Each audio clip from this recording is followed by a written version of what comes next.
This podcast is brought to you by the School of Advanced Study, University of London. Hi.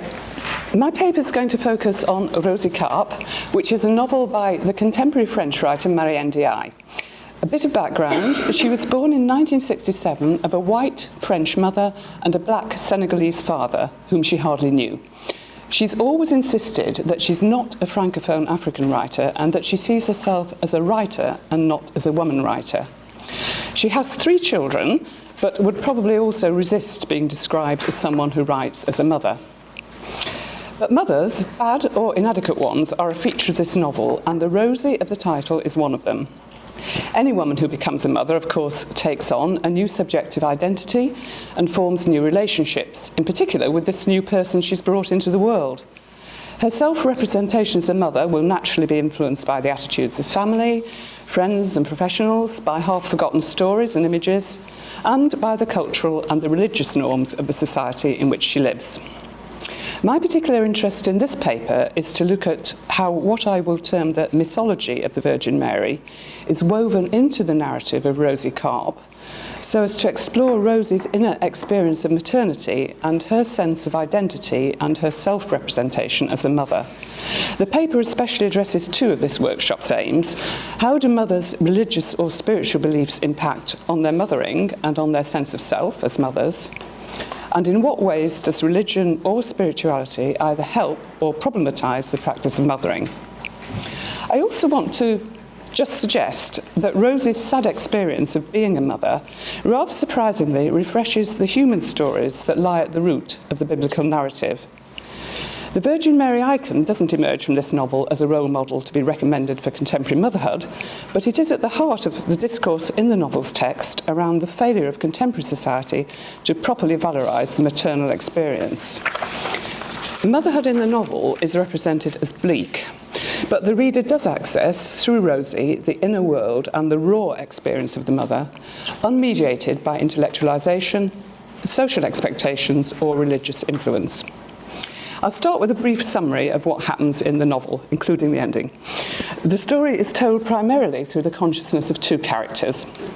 The eponymous Rosie is born in provincial France, studies unsuccessfully in Paris, and then finds a job in a hotel. She enters into a sexual relationship with its under-manager, Max, who draws her into the pornographic film industry and is the father of her first child, Titi. Rosie struggles to bring up Titi on her own, and her relationship with the child becomes unhealthy and abusive. Casual sex leads to an abortion and then a further pregnancy. Not knowing who has fathered this 3rd child, she decides in absolute desperation to leave metropolitan France with Titi for Guadeloupe. Her beloved brother Lazare and her rather less loved parents have already moved there. Rosie's actual arrival in Guadeloupe begins the novel and introduces us to the second principal protagonist, Legrand, who is the patron of Rosie's degenerate brother, Lazare. Legrand is a native of Guadeloupe, black and abandoned by his mother at a young age. He is attracted to Rosie, but has little affection for her son, Titi, who is presented as a pale and sickly child. Nonetheless, it is Legrand who realizes that Titi has become gravely ill after eating contaminated fruit, and it is he who, in the face of Rosie's denial of the situation, takes the child to hospital and saves his life. Rosie suffers a horrific miscarriage. Her brother Lazare is imprisoned following his involvement in the murder of a tourist. Years later, Titi has become a teacher and is in an unhealthy marriage. He has taken Rosie to live with him, but has forbidden his children to touch her. Legrand rescues Rosie from this situation and marries her. She is a willing but passive partner, and they have no children. Legrand, who has always desired a family to call his own, recognises that his family is now that of Rosie. I now revert to Julia Kristeva, who in her 1976 essay, Stabat Mater, considered the mythology that surrounds the Virgin Mary and queried its relevance to contemporary motherhood. She discussed how ideas about the Virgin Mary have developed over the centuries in response to religious and social needs, and indeed in response to reasoned, logical thought. She takes as a premise the idea that maternity sums up femininity and says that in Western culture, the Virgin Mary has traditionally summed up motherhood. She notes that, despite certain feminists rejecting maternity as a representation of femininity, the general mass of men and women, consciously or, and we might add more importantly, unconsciously, continue to accept its traditional representations. References to the Virgin Mary in the Gospels are actually few. Their development into complex dogma has been a response to theological problems debated since the earliest years of the Church, and to the Church's desire both to respond to the human needs of its congregation and to reflect and to represent through Mary its own power. Key points to take from Christopher are the Virgin's freedom from original sin, her perpetual virginity, and the humanising principle which she represents within Christianity. From around the 13th century, says Christopher, the Virgin began to be represented as poor, modest and humble, as well as a devoted and tender mother, often depicted kneeling before her son. Christopher sees in this pose not a subjugation of the feminine principle, which she says Simone de Beauvoir did, but a new sensibility which replaces a spiritual alignment of the Virgin to Christ with a real human mother. She sees a particular painting, Piero della Francesca's Nativity, as close to lived female experience in its masochism, its pride, its joy, and its love. Representations such as this illustrate, she argues, essential aspects of maternal psychology and were instrumental in attracting people to church and in valorising family life. Mary may also be seen as the mother goddess underlying the otherwise male-dominated Christian religion, and from around the 12th century, she is often depicted as the bride of Christ, symbolising the mystical and, of course, chaste union of Christ with his church. Most of us could probably easily summon up images of the Madonna and Child, which illustrate their closeness and the complete maternal devotion of the Virgin. Just in case you can't easily summon up some images, I brought a few postcards I picked up in various museums last week. And that one is the Piero della Francesca Nativity. The purpose of Mary's existence, and that which gives meaning to her life and an identity to her, is her child. Rosie Carpe, in the novel, is not a theologian, but these sorts of ideas float in her consciousness and influence her conception of what it means to be a mother. The events in NDiaye's novel are presented not chronologically, but partly in flashback, and sometimes as events recollected by Rosie in an undefined future. It's not possible to read the novel and ignore the paralleling of Rosie to the Virgin Mary. Although on a casual reading, it would be tempting to dismiss this link as playful or as an instance of Rosie's own lack of intellectual comprehension. In the first few pages of the novel, Rosie arrives in Guadeloupe with her young son, Titi. She is confused to be met not by her beloved brother Lazare, but by the unknown Black Legrand. Rosie is presented to the reader through her own thoughts as, quote, a poor girl overwhelmed by wondrous signs, by supernatural manifestations. She explains to Legrand, who is the first adult to whom she speaks in the novel, and who meets Rosie almost at the same time as the reader does, that her tiredness is due to the fact that she is pregnant. She goes on to explain that she does not know how this has come about, clarifying her position in these words. Something happened, which had to do with me, certainly, but when I was not present, and afterwards I was pregnant, and I don't know how, nor by whom, nor when exactly. Legrand does not challenge this announcement, and Rosie's inward musings continue as follows. It is an immaculate conception, the seed sown by a perfect spirit, one evening or another in December. But before Christmas, a little before Christmas, it will be my holy child. Now, Rosie's not a virgin, she's already got a child at this point, but she presents herself here as linked to a world which is other than human, as pregnant without knowing how this has occurred, and as expecting a child that was conceived immaculately and is holy. We hardly need the mention of Christmas to bring the Virgin Mary and her son to mind. Rosie sees herself, represents herself, to Legrand, and later to others, as a contemporary Virgin Mary. Rosie's interpretation of an immaculate conception is quite complex. The issue for Rosie is not simply that her baby has no father known to her and must thus be a virgin birth. Rosie sees the conception of her first child, Titi, as a rising out of infamy and shame because he was conceived during sexual relations with Max, which were filmed for pornographic purposes. She believes the conception was tainted by commerciality and by the fact that, in a sense, it took place in public. The conception of the child she now carries, this is child number 3, is free from that particular immorality, and so despite her non-virginal status, Rosie is awaiting the equivalent of a virgin birth. We might note here that the virginity of the Virgin Mary herself was considered by some to be perpetual, persisting through childbirth. So far as the untainted conception of this particular child is concerned, Rosie effectively sees herself as free, as the Virgin Mary was ultimately proclaimed to be, of original sin. Readers at this point may well suffer some hesitancy as to the nature of the novel they have begun to read. Are we entering into a fantasy world, or is there another explanation? Now, Marie NDiaye's novels commonly include fantastic events, but Rosie's unexplained pregnancy is not one of them. The reader is, later, given enough information to assume that Rosie became drunk at the wedding of Titi's father, Max, and probably had sex with several men in an episode which she has suppressed from her conscious memory. But the references to the Virgin Mary persist. I want now to indicate some of the parallels and contrasts drawn between the two women.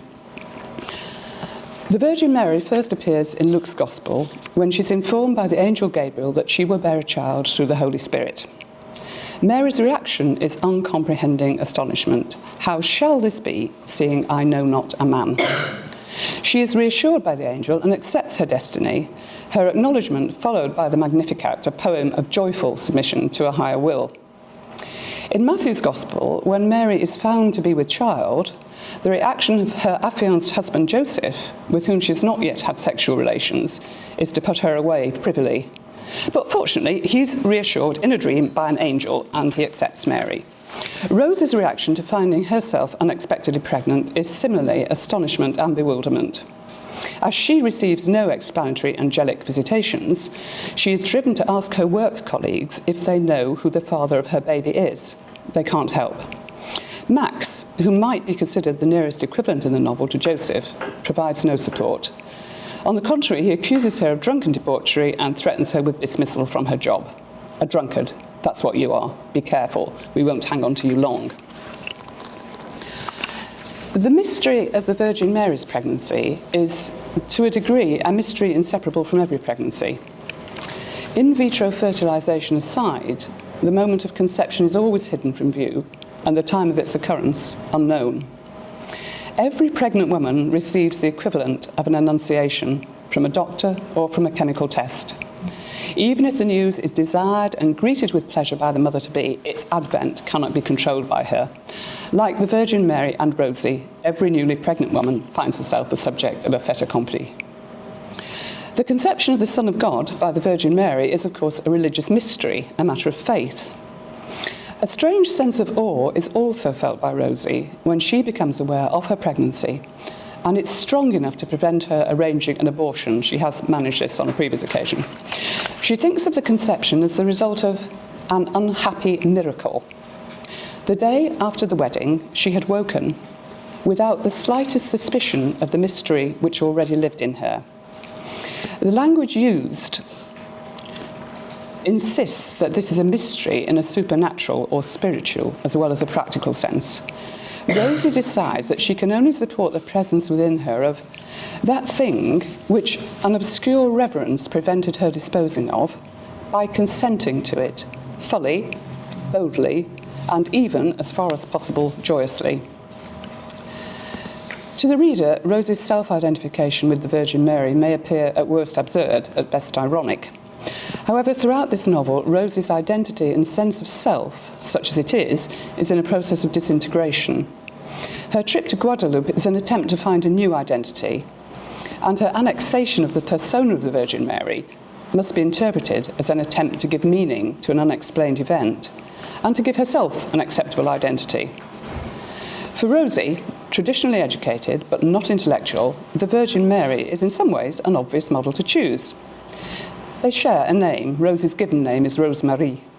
And both are in a situation of unsought and mysterious pregnancy, which poses dangers of social rejection. Neither young woman can escape the situation they are in because a supernatural force controls them. How many people pause now to think how shocked the Virgin Mary might have been to find herself forced into pregnancy with no possible appeal? Might she not have had a considerable personal journey to make from a sense of violation to one of joyful consent? Seeing Mary and Rosie and Mary, for me, revalorises the Virgin by emphasising the latter's humanity and letting us see her afresh as an innocent, frightened girl thrust into a uniquely challenging and unsought situation. Rosie receives no angelic or human support in her assertions of a fatherless conception, but her attitude to this mysterious pregnancy is exactly that of full consent adopted by the Virgin Mary. This movement from shock to acceptance may be experienced by many women on learning of their pregnancy. Rosie's self-identification with the Virgin in her third pregnancy is conscious. Her failure as a mother in relation to Titi is not specifically referenced to the perfection of the Virgin Mary, but is framed within Rosie's self-identification by the ordering of the narrative. So her failure as a mother has to be read against the picture of the perfect mother. And this is the image of the closely bonded and inseparable unit of Madonna and child. The extracted text sent you prior to the workshop shows us in contrast how Rosie actually mothers. We're looking at the infancy of Titi, not of the immaculately conceived child. But we do so with this image of the Madonna in our minds, which is enhanced now negatively in the text which immediately precedes the extract, where Rosie is shown living with the infant Titi in a dismal flat found for her by Max. The flat has a single barred window. There is nothing subtle about the presentation of Rosie as a prisoner. She stands at the window, Madonna-like indeed, with the baby in her arms, at her breast, on her hip. She is surrounded, not by guards, but by military objects of an unpleasant kind belonging to the flat's absent owner. Some authority keeps Rosie there.